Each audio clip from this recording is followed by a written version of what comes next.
former police officer already serving life imprisonment for a double murder, has been charged with killing his mother in Bereldange.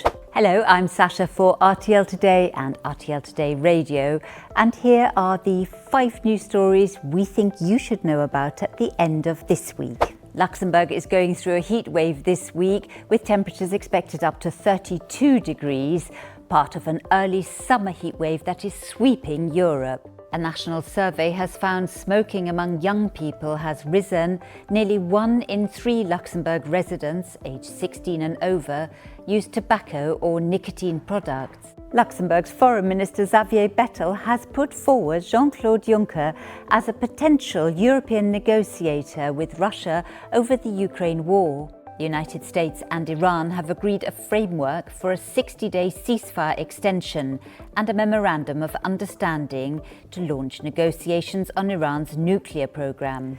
The weekly recap is out every Friday. Take a look for details on the recap, all your latest news, updates, sports and weather on RTL Today.